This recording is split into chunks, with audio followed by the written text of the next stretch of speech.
This is Minutia Men with Rick and Dave. Hey, I know that I'm a pretty touchy-feely guy. Yeah. Right? Yeah. And you know what? I'm kind of an empath. Are you? Yeah. Yeah. It's like I can feel emotions through people. You know, I'm a sponge. I'm an emotional sponge. Yeah. Oh, okay? you are? Yeah. Uh-huh. And I really, when me and Dane, we went out for a drink on Tuesday night. Right. Which we never do. We never, absolutely. Never do. Right. Which we're going to start. We're going to start a lot. But you were really kind of down. And and being German, you're always down. Well, I'm never up. Right. But let's put it but that this way. was a specific, Yeah. I mean, I could tell. You want to know what it was? Yeah. I'll tell you what it was. Was it something I said? No, was no. It we were at a place called Beer in the Wall, I Beer think. on the Wall. I think. Yeah. In Park Ridge. In Park Ridge. Nice Great place. Go. And there are hundreds of beers there. Right. Hundreds. And they all look delicious. And I have given up drinking for Lent. And so I had the humiliation of ordering non-alcoholic beer. Right. Which isn't the same. And I'll be honest with you. And everybody in the bar was laughing at you, too. Well, when I went to the bartender, I said, "You got any non-alcoholic beer on draft?" Right. He goes, "No." I'm like, "Do you have any at all?" Yeah, the fifth cooler, in aisle ZZ7. Yeah, you got 3 or 4 choices there. That's all I got. Right. Yeah, it's in the pink cooler. Yeah, exactly. It's in our sissy cooler. Yeah, look for the little bamboo umbrellas. Yeah, right. And put it in your non-alcoholic beer, puss. Right. Go take your gout, limp over to that freezer, and pick out a sissy beer. Well, I want all of you to know that I have no gout, and I bet you all do. Yeah, right. So suck on that. Well, you started getting preachy about your liver, how good your liver is going to beat everybody. Oh, you guys are drinking again? Right. Cool. I'm on day 9 of not drinking. 14, thank you. Day 14. And I feel great. You should. It's time for Minutia Man. The following is a Tony Lasano podcast, an Opie production on the Radio Misfits Podcast Network. This is Minutia Men with Rick and Dave. My lovely wife, is a. I wouldn't call her. I wouldn't call her a chronic dieter. Okay, but she's the. I'm paleo, and then the keto, and then the whole 30. Tried them all. You know, and with some. And by the way, she's not, not heavy at all. Put her in your pocket, right? Yeah. But she gets a little preachy when she's on these diets, does she? Whatever. Like I'll be making, a Braunschweiger and large sandwich, which isn't great, but she'll say like, you're mixing carbs and whatever, and she gets a little preachy. At night. Like I'll occasionally have a sandwich or something at night, which I know you're not supposed to do. Yeah, of course. But I forget to eat when I'm here working, and and I get into tunnel vision when I'm writing, and then all of a sudden it's 5 o'clock and I'm making dinner, and then I'm hungry again at like 10:30. Yeah, right. And so I'll have a sandwich. Sure. And she'll look at me like, having a sandwich now? Yeah, I know. Yeah, fatty. The unspoken fatty, comma fatty. Yeah. There is like the little preachiness, and I started to note a little bit of that with you. Yeah, well, it's hard to avoid. Yeah, well, and so I was raised to be condescending. How many more days left of your beer embargo? About 6 million.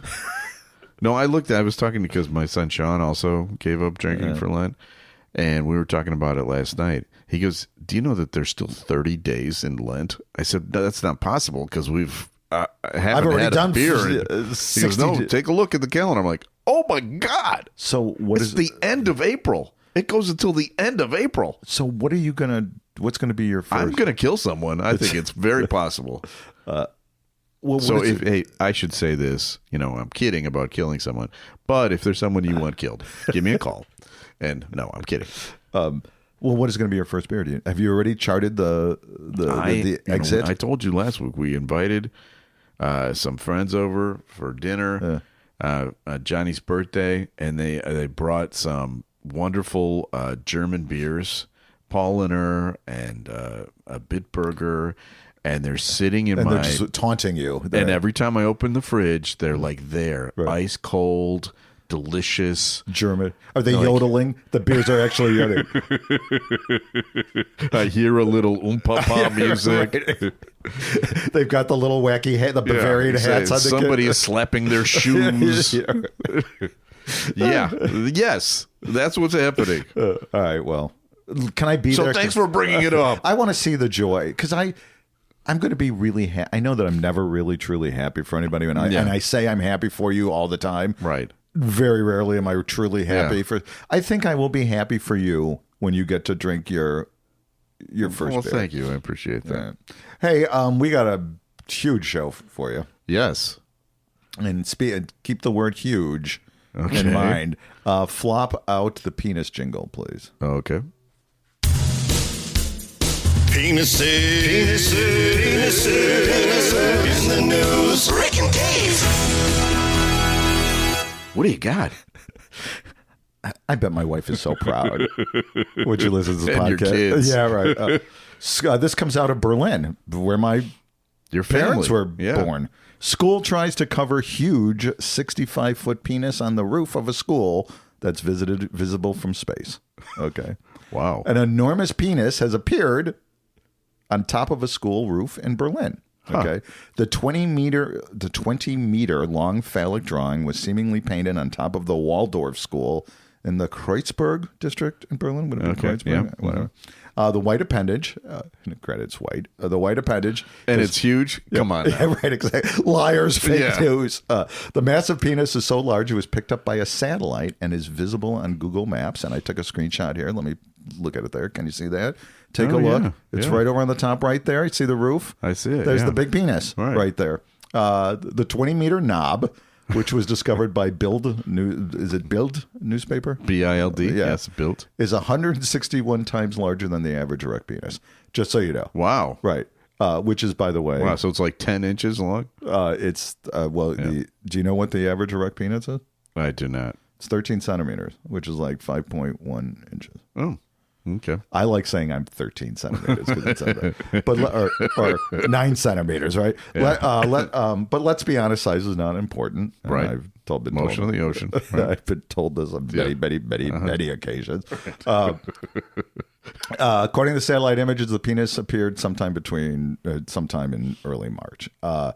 Whether the phallic artwork was drawn by school pranksters or a street artist is unclear, but what the school is trying to do is they're trying to paint over it, right? Okay. And then magically... It keeps coming back. It keeps coming back. And they say Germans have no sense of humor. Yeah, right. And that's what my next bit was like, this is fantastic for the Germans, right? Yes, they're evolving. Back in the 40s, they would be doing other graffiti. I'm thinking the penis is better. Yeah, right? Without question. Now, part of this is the picture was taken in winter, so it's possible it could be much larger in the spring, right? Yeah, right. Exactly. Shrinkage. Yeah, sure, right? Of course. Hey, I got some penis graffiti fun facts. Do you want to hear some? Before you go to those, I was in Berlin last summer, right. And there's a building that is, it represents press freedom. Like it's famous in Berlin for it has drawings on the side of the building, and it's like the home of press freedom in a monument that can't be in America anymore. Right, exactly. But it's basically the side of a building. It's painted with murals, and one of the murals is a guy with a penis that goes from the ground all the way to like the 5th floor. It's like a 5-story penis, painted penis on the side of a building. Is it out? Is it from him? Yeah. Okay. Yeah. Okay. So if you want to go to Berlin, now you can see 2 different penis structures. Well, you'd have to climb flying into, what is it? Tempelhof. Yeah. Flying in, you can probably see the probably. But here's some penis graffiti fun facts. Okay. The oldest known penis graffiti dates back to 79 AD. Oh, okay. In Pompeii, they found the archaeologists found in a stone carved here dwells happiness, and there is a huge penis. Okay. But it's Pompeii. Sure. You know, what? Yeah. Henry VIII's guards were known to carve phallic graffiti into the Tower of London's walls in the 16th century. And, you know, you can go up. You know how you can go up to where the Tower of London? Where the people were waiting to die, and they put graffiti right there. I'm sure there's a guy facing imminent death. He's like, I think I'll draw a penis on the wall. I got nothing to do. I got the day to kill. Let me just do a penis drawing. God, we're such simple people. Now, there's some view that this isn't what happened. I'm going to say that it did happen in 2004. Do you remember when NASA's that Spirit rover landed on Mars? Yeah. And they controlled, the engineers controlled how to move it. It was like a remote controlled car. Sure. Right. And while they were on the surface, they maneuvered it into in the shape of a penis. And if you go online and just Google NASA Spirit rover tracks, you'll see it.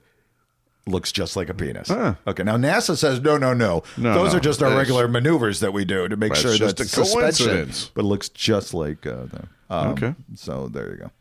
Well, I have a story for you, and this story is about a fish doorbell. All right, I know you've never heard of this, but here it is. Fish doorbell season officially began in the Dutch city of Utrecht. On March 3rd, it's the 5th year in a row, camera showing live footage allows viewers to let the lockkeeper at the Weirdloos lock know when fish are waiting to swim upstream so they can open the gate.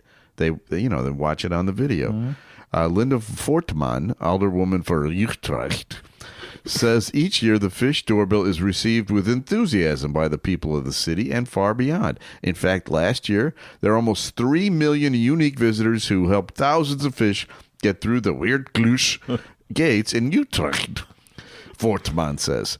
So think about this. It's kind of cool. Okay, it's like an underground or underwater video camera. Right. And if you're watching it and you see a fish, because they can't get through this gate, because there's like a locks, you can press a button and make it open, so that the fish can get through. That is cool. Which is cool. Yeah. And it reminds me a little bit of a song, which I wanted to play for you, and I think you remember this song well.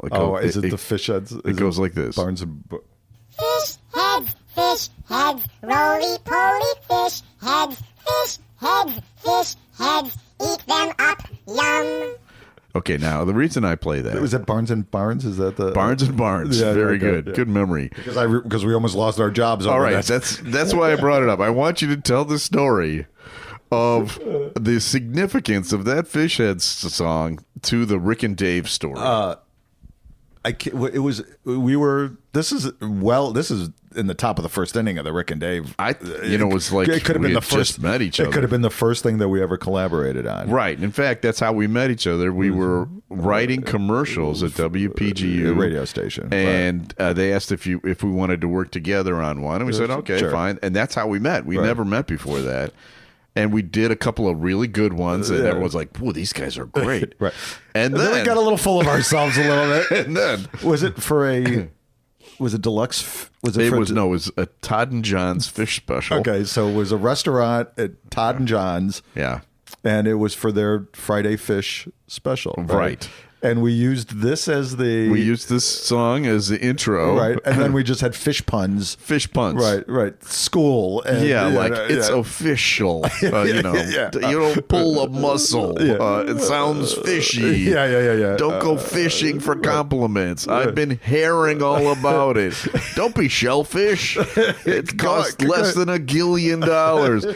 People are scaling the walls to get in there. Yeah. From what I understand, Todd and John's stopped their spot. They pull all their advertising. Pulled all their advertising, and we were told to never write commercials again. There you go. Which we lived up to. We had a good. No, well, that's not then true. We got our own advertising agency. There you go. All right. So I have not heard the fish head song in probably 40 years. Hey, we got a review from Plast88 on Potable. Okay. Great podcast after you've taken a gummy. Okay. There you go. I'm not denying. Just say no, kids. All right, it's time for another feature. Time now for Studio Walls. And the words of the prophets were written on the studio walls. So this is the part of the show where we dip into the vast Rick and Dave archives, and we don't have the Todd and John's commercial, sadly. That's probably been burned. I'd love to hear it. I'm sure it would be cringy beyond belief. But here's what we do have this week. All right. This week, actually tomorrow, it's Friday of this week, so March 21st, first day of spring, is also Eddie Money's birthday. And I don't want to say that we have the greatest Eddie Money story ever. The greatest Eddie Money story that has ever been told has been told by one of our celebrity guests, and that was jazz friend singer, of the show, Kurt Elling, buddy of our show. Came on and told us his Eddie Money story, and we go to it now on tape. Well, actually, you by saying it is we're going to use it. So go for it. So I'm out in Colorado doing dates with the band. This is maybe, I don't know, 15 years ago, maybe longer, 19 years ago. And my bass player's like, dude, we got a day off. We should go whitewater rafting. I say, okay, because it's going to be boring. And we're out in some, hotel that doesn't mean anything to anybody. And we're like, yeah. So we put on gungies, and they're like, okay, well, we're going to pick you up in a short bus, because that's the way it works. We're going to pick you guys up in a short bus from this strip mall parking lot, and then we'll take you to the place. They say, okay. So we go, and we're standing around, and my guy's got like cut off jean shorts with the tag still on them, and I've got on whatever I borrowed. And we're going to go whitewater rafting. So we get on the short bus, and we got about 15 other people that we're just meeting on the way. And onto the bus comes a guy with real big hair and a big old schnoz, really handsome, but he's also wearing cut-off jean shorts with the snag still coming off the bottom, and he's got and tube socks and white tennis shoes. And he comes on and he goes, "Hey everybody, it's Eddie Money, the singer. How you doing? How you doing? How you guys doing?" That's how he introduced himself? He walked onto the bus and he said, "Hey everybody, it's Eddie Money, the singer." And then he greeted everybody on the bus and just like sat down. He's like, "Yeah, I got my kids. We're going to go whitewater rafting. What are you doing here?" Like, dude, we're all going whitewater rafting. We're all wearing the same clothes and we're going to the same place. Eddie Money, the singer. Did you introduce yourself as Kurt Elling, the singer? Yeah. I just said, "Dude, Eddie Money, right on, man." And he's like, "Yeah, all right." And then my bass player, of course, knew all the players on all of his records. He's like, "Oh man, in 1972, you did this record. Oh yeah, that was a good record. Yeah. All right, man. Well, so we're gonna raft today, right?" It's awesome. So we ended up going whitewater rafting. He had his kids and his wife or whatever in one, and we were like doing races down the thing, and he was getting all winded because he was an old user, and but just a lovely guy. But just to come on the bus and be like, "Hey, let's put everybody at their micey. Hey, it's Eddie Money." So when you were on the raft, did he, if anyone started leaning over to the end, did he say, "Baby, hold on"? You know what? He didn't have that kind of. No. He was busy. Yeah. He was looking for his next cigarette. Yeah. There it is. I love that story so much. Kurt has a song, album Guilty Pleasures, and he does an AC/DC song, does Eddie Money song, and in fact, when we saw, I think maybe it was at Jazz Fest, Kurt was playing, and he introduced the song, and he goes, "It's Eddie Money, the singer," and I was probably the only person in the audience that got that joke. So, okay, we have another. This is kind of a unexpected portion of the show. You ready? Okay, sure. Here it goes. Say, you heard about this new electronic mail? That new method of exchanging messages between people using electronic devices? Yeah, what's it called? Email for Rick and Dave. Okay. I don't remember even hearing that jingle ever. We have several of those, and I don't use it often, but there it is. This is an email from Todd. Regarding your story in last week's show about swallowing things you shouldn't, I have a story. I told you this was going to happen. I told you this was going to happen. We thought my dog had cancer.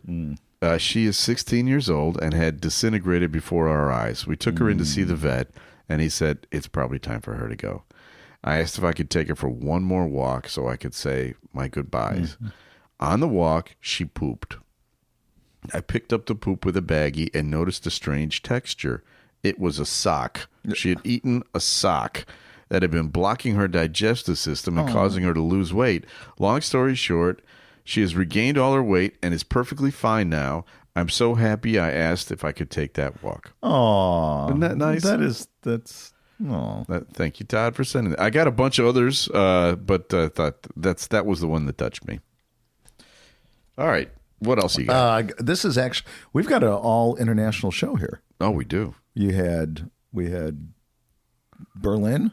What was your story? Your story? No, mine was in Holland. Right, but mine was in Berlin. Yep. So this one comes out of Melbourne. Oh. Shelter worker scoured bin of dog vomit for human toes to sell for $400 on the black market. Little wordy of a headline. A Melbourne mother who put a dead man's toes in a jar to sell them on the black market had a treasure trove of other oddities in her house. As far as the toes go, I guess she was just lactose intolerant. Oh. Lactose. Oh, get that? Get it. Scale the walls. Lilydale woman Joanna Caitlin Kinman, 48, and here's a picture of her. The years have not been kind. Appeared in Ringwood Magistrates Court on Monday to plead guilty to a simple charge of offensive conduct involving human remains. The court heard Kinman. She heard that the story was she worked at a ranger at an animal shelter. Okay. Where her job involved after hours collections of stray and seized animals. All right. Okay. Well, it appears that 2 dogs that were seized at the shelter had just partially consumed the toes of their owner who had died. Ugh. You know, the dogs and cats, after you die a few days later, they're eating you. Yeah, with my dog Ivy, who was a pit bull, she used to look at me.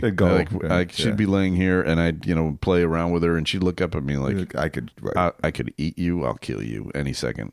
So, what was the name of our emailer? Todd. Yeah. Your dog would be eating you if you die. So we all said, and how cute it is. And he's got a pretty little sock. I get that, but he's sizing you up, basically. So this is what happened. So they bring in these dogs who became ill and vomited. Yeah. Like a lot of vomit. She went through the vomit and found that's a great gig. It found I don't know if that's part of her gig or this is something that she does on her own. She found it's a hobby. 2 human toes. Okay. And what she did is she put them in a jar. And, as people do. And took them home, right? Yeah. The following day, she called her daughter and told her about the toes. And she said, hey, honey, I got some great news. Exactly. You're never going to believe what I got here. And she, and in the conversation, this is what her daughter said, that she had said that she had been researching, selling them on the internet, and believed she could get $400 for them. And I don't know if that's $400 per toe or a pair. I have no idea. And she mentioned, I think this is funny because this is very applicable in my home. She said, "Don't tell Dad." That is funny. Yeah. So basically, I don't know. Now Dad thinks he's eating a cashew. This is terrible. So when the police arrived, actually, she had glasses. She had a shelf with glasses full of different things. There was a guinea pig trotter. I don't even know what that is. An alligator claw, a bird skull, and baby teeth belonging to her children, which that's normal. Yeah.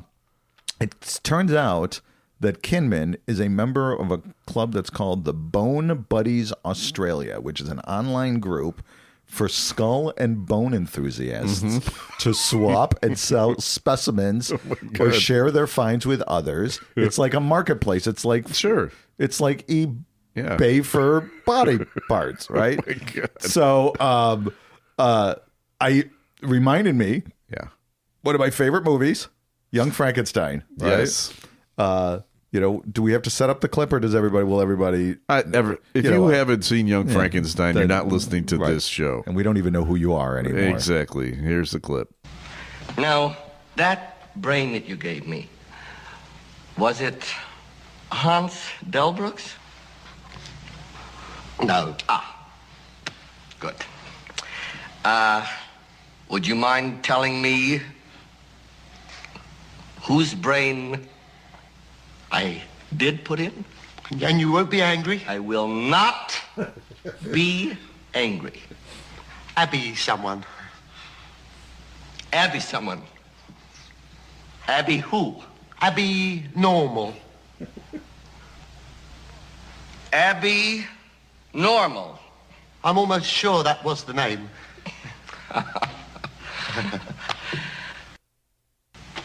Are you saying that I put an abnormal brain into a 7.5-foot long, 54-inch wide gorilla?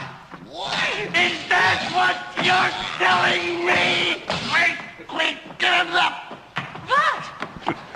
3 syllables, yes. Okay. Terry Garr. He lied. He said he wouldn't be angry. Terry Garr. Oh, I know. What a attractive woman she was. Very much so, yes. Yeah. All right, I have a story for you. You know how passionate I am about track and field. Oh, my God. Yeah. I mean, I love it. In the NCAA, you know, everybody's in an NCAA tournament right now? Yeah, I don't even follow that. You're in a track and field tournament. No, I mean, discus, love it. Pole vault, amazing. Yeah. Any of the running and sprinting events where they run round and round and track over and over again, can't get enough of it. Yeah. I just love it. But my passion for the sport is now at a new level. I have a favorite athlete now. A favorite. And no one will ever be more favorite than this athlete. Better than Ernie Banks? Yep. He's putting up incredible records. He hails from New Zealand. Okay. Not far from our bone enthusiast. And he set the world record this week for the 200-meter run. He ran it in less than 20 seconds, which is unheard of. Oh, wow. Right? Now, there was wind that day, so it doesn't officially count as a world record. But he's going to be someone to watch in the Olympics. That's not why I love him. Okay. All right? I love him because of his name. Okay. It's like he's a walking, talking, running tribute to me. Okay. It would be like you discovering a runner named Bald. Okay. Can you guess his name? Gout. It is Gout. His first name is Gout. His last name is Gout. That's his real name. Gout. And I will always love him. Oh, my God. And that is, I mean, it doesn't get any better than that. And to think that he could do that with a crystallized toe. Anyway, that's funny. That's our track and field desk. It's time for another feature. Time now for Celebrity Potpourri with Rick and Dave. So this is the part of the show where you call in. Isn't that great? Where you call in, or you send in your celebrity stories, and this one is maybe the biggest celebrity we've ever heard about. All right. It's from Kathy with a K. I have a unique celebrity story. I went to college with John F. Kennedy Jr. Okay, that's pretty at big. Brown. Yeah. My friend even dated him once. Yeah. We hung out and generally in the same social circles, but I didn't know him well. I probably had 3 or 4 conversations with him, and they were all very small talky. Only once did we talk about his family. His cousin Bobby Jr. was in the news because he got busted for heroin possession when we were seniors. John didn't seem too concerned. He said, he's lucky that's all they got him for. After school, we didn't stay in touch. Those crazy Kennedys. I know. We were all convinced that he was going to be president someday, and it's a sad story. Yeah. But Bobby Jr. is now running the Health and Human Services Department. Which is not really going so great now. You know that, John F. Kennedy Jr.? I think he did pretty well with the ladies. You think? Yeah. You think? Yeah. He was not trying to impress them with a Barnes & Barnes fish head commercial. He was not. College. No. All right, so we have another show. Yes. The Minutia Celebrity Interview, and we should be coming up soon. Right. We've already submitted it. Yeah. So it should be posted soon. And we interviewed J.L. Covain. Coven. Yeah. The best Trump impersonator on earth. If you have ever been on Twitter right. and you see that guy who does all the Trump stuff, right. That's him. Yeah. And he's J.L. Coven. Spent like 40 minutes with us. We played around. He did improv with us. It was It was great. I mean, seriously, the best Trump. Oh, well, and we even discussed the other Trumps with with him, and he gave his assessments of other Trumps.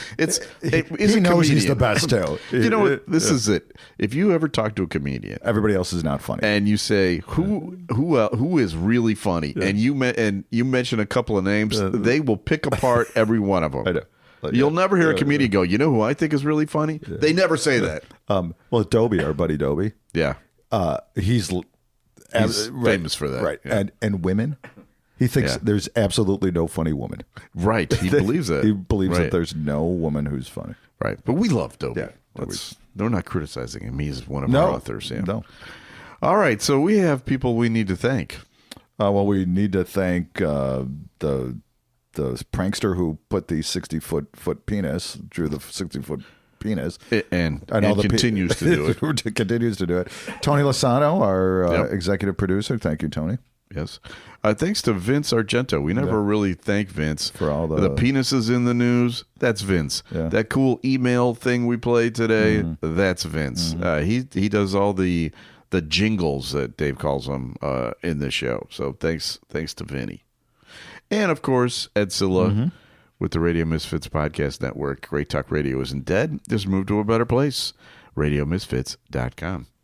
And we'll be back again. Are we going to do it again next week? Yeah, I think is this 4 in a row? No, you got sick a couple weeks ago. Well, 3 in a row. Yeah, not bad. We'll be back again next week with a brand new episode of Minutia Man.